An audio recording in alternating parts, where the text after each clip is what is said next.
নমস্কাৰ প্ৰিয় শ্ৰোতাসকল, আমি পাঠ কৰি আছোঁ নিৰিবিলি এক অব্যক্ত প্ৰেম কাহিনী। এয়া দ্বিতীয় খণ্ড, নিৰিবিলিৰ নিস্তব্ধতা আৰু কিছু অচিনাকি অনুভৱ।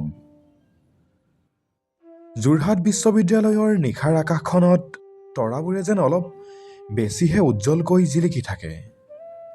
নপামৰ সেই বিশেষ পৰিৱেশত নিশাৰ নীৰৱতাৰো এক নিজস্ব সংগীত আছে। ধনচিৰি ছাত্ৰীনিবাসৰ নিজৰ কোঠাটোৰ খিৰিকীৰ কাষত মৃণালিনী বহি আছিল। তাইৰ কোঠালৈ এতিয়াও সম্পূৰ্ণৰূপে সামগ্ৰীবোৰ অহা নাই। কেৱল এখন বিচনা আৰু এখন পঢ়া টেবুল। টেবুলখনত থকা লেম্পটোৰ মৃদু পোহৰত তাই ডায়েৰীখন মেলি ধৰিছে। নতুন ঠাই, নতুন মুখ আৰু এক অব্যক্ত শংকা। তাই কলমটোৰে ডায়েৰীৰ পাতত গিজগিজাই লিখিলে। তাইৰ মনত বাৰে বাৰে ভাহি আহিছিল আবেলি লগ পোৱা সেই গহীন ল'ৰাজনৰ মুখখন। অনিৰুদ্ধ। নামটো যেনেকৈ গহীন, মানুহজনো তেনেকুৱাই। কিবা এক অদ্ভুত নিৰ্লিপ্ততা আছিল তাৰ চকুহালত। যেন বহু কথাই কৈ দিব বিচাৰিও একো নকলে। ইফালে চাণক্য ছাত্ৰনিবাসৰ ৩০২ নম্বৰ কোঠাত অনিৰুদ্ধই তেতিয়াও পঢ়া টেবুলতে বহি আছিল। তাৰ সন্মুখত কেইখনমান গৱেষণা পত্ৰ সিঁচৰিত হৈ আছিল। যদিও তাৰ মনটো তাত নাছিল। সি বাৰে বাৰে তাৰ চাইকেলৰ ব্ৰেক মৰা সেই মুহূৰ্তটোলৈ উভতি গৈছিল। মৃণালিনীৰ সেই উৎকণ্ঠা ভৰা মাতটোৱে তাৰ মনৰ কোনোবা এক সুপ্ত কোণত মৃদু আঘাত কৰিছিল। সি খিৰিকীখন খুলি দিলে। বাহিৰত নাইট কুইন ফুলৰ তীব্ৰ গোন্ধ এটা বতাহত ভাহি আহিছে। পিছদিনা পুৱা যোৰহাট বিশ্ববিদ্যালয়ৰ বাছবোৰ তেতিয়া গন্তব্যস্থানলৈ যাবলৈ সাজু হৈছে। মৃণালিনীয়ে তাইৰ বিভাগলৈ খোজ ল'লে। হাতত এটা ফাইল আৰু দুচকুত এক নতুন স্বপ্ন। বাটত তাই দেখিলে কেন্দ্ৰীয় পুথিভঁৰালৰ সন্মুখত সেই একেখন চাইকেল। অনিৰুদ্ধই চাইকেলখন ষ্টেণ্ডত লগাই লাইব্ৰেৰীৰ চিৰিৰে ওপৰলৈ উঠি গৈছে।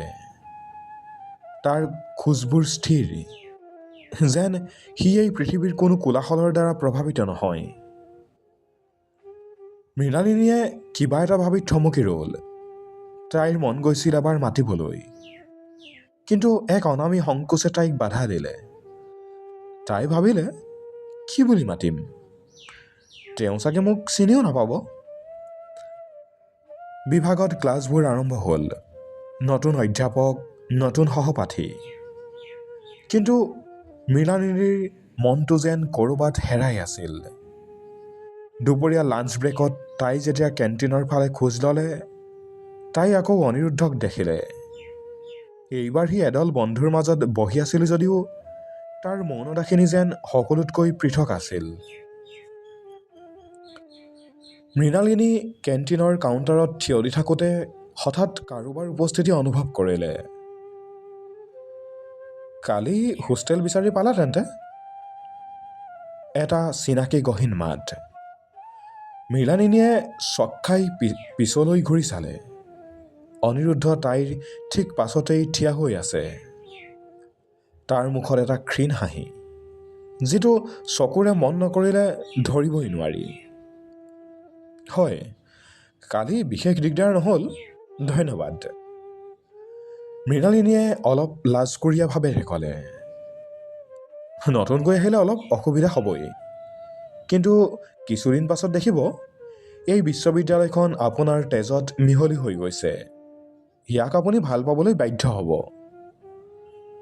অনিৰুদ্ধই কথাখিনি কৈ কাউণ্টাৰৰ পৰা নিজৰ কফি কাপটো লৈ গুচি গ'ল।